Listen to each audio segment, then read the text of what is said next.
According to today's news, we are exactly 1 week away from making history. 1 week till Donald Trump's inauguration as the most pro-crypto cabinet in the history of this country. 1 week until Gary Gensler steps down as SEC chair, to be replaced by Paul Atkins, which is a huge event. Now, the market appears to be in a state of anxiety, confusion, and doubt following the unemployment and inflation numbers, as well as the current Biden administration's approval to launch $6 billion in Bitcoin.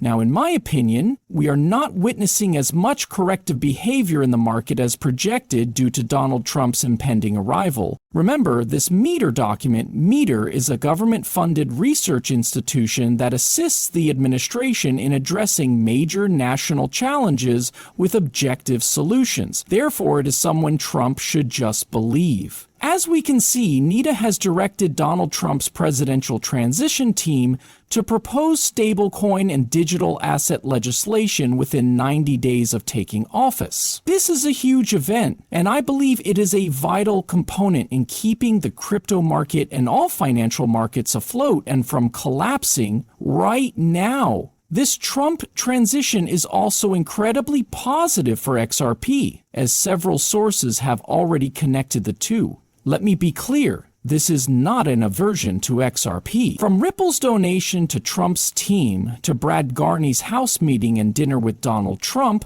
we saw whales steal 1,000,000,000 XRP, which is equivalent to more than $2 billion.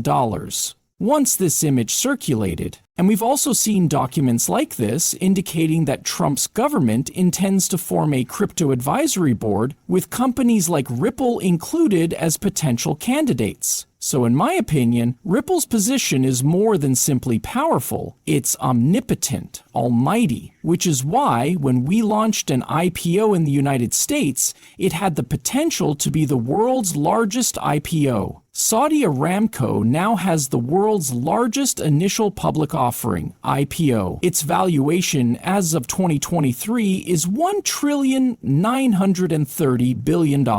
But Ripple is a leading fintech, having launched the RLUSD stablecoin before Congress passed stablecoin legislation. And with Gary Gensler resigning and Paul Atkins taking his place, as this video shows, there is nothing standing in Ripple's way. Take a listen. Where we should be, that is not where Gary Gensler is. As a result, the SEC must approve an S1. Going public in the United States for Ripple right now doesn't make sense. Have you spoken with Paul Atkins, your anticipated successor here? And if so, determine this, and I suppose it's feasible that an incoming chairman seems like he might withdraw the litigation that has transpired at some point. In my perspective, which is not financial advice, XRP and cryptocurrency in general are going through a funnel liquidation phase before the eventual explosion, which is why I founded my own community. A Discord channel with over 550 people working together to learn more about this piece and cryptocurrency. The management here are considerably more committed to leveraging the benefits of cryptocurrency.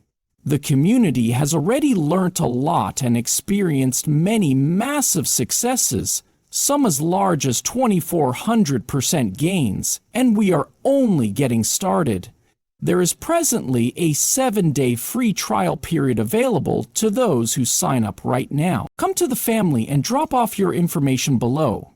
A few days ago, we saw XRP surge by more than 10% on a daily time period.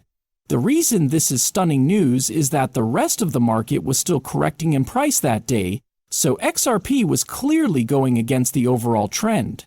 The exact reason why is unknown, however. On the same day that we noticed this 10% price increase for XRP, we saw this post from XRP stating that local partner Nubank, the super app, listed XRP. Nubank is the largest fintech bank in Latin America. All financial services combined into a single app, but the real sting is that Berkshire Hathaway CEO Warrant Buffett has backed the establishment of that new bank, despite the fact that the litigation is still continuing. As we can hear in this extensive conversation, Warren Buffett and Buster Hathaway have apparently invested $500 million in Nubank. They are really bullish. Take a listen. So this is one of those fintech apps that I believe has the potential to become a super app. I don't believe that the average consumer, whether in Brazil, Colombia, the United States, or any place else in the world, wants to have a whole page on their iPhone packed with various financial apps. So all of these fintech companies will need to become very good at incorporating everything from insurance to lending, credit cards, payments, and so on. So this is one of the companies that jumped on that idea.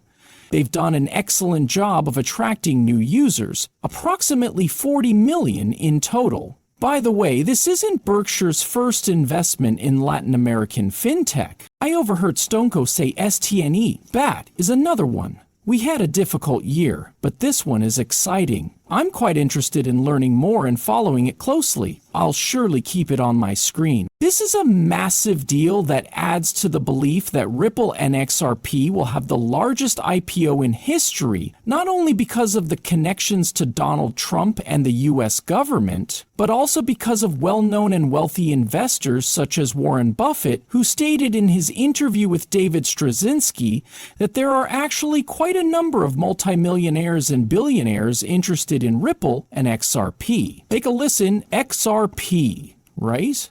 Have you seen anything with that one? Okay, so that is Ripple. Oh yes, Ripple has a really intriguing story. So they want to be the central bank's digital currency coin of choice. They are currently headquartered in Hong Kong, so that's a major problem because China wants to be the new Wall Street. And so they're actually trying to be pro-crypto, which is one of the reasons I believe the SEC made their move for the ETF this year, but also because they need to do something. However, with Ripple, they are a means of trade. Bank of America used Ripple for 100% of its internal transfers. I believe it was early 2021 to early 2022 when the SEC finally said, hey, there's something happening here. Ripple actually won the lawsuit. Here's what I can share with you. It's really efficient and speedy. Bank of America believed that was a better method to manage assets crossing borders, among other reasons. So, I can say this. I've spoken with a number of Bitcoin multimillionaires and billionaires, and I was astonished to learn that many of them are interested in Ripple and another firm called Stellar, which has the capacity to tokenize various assets.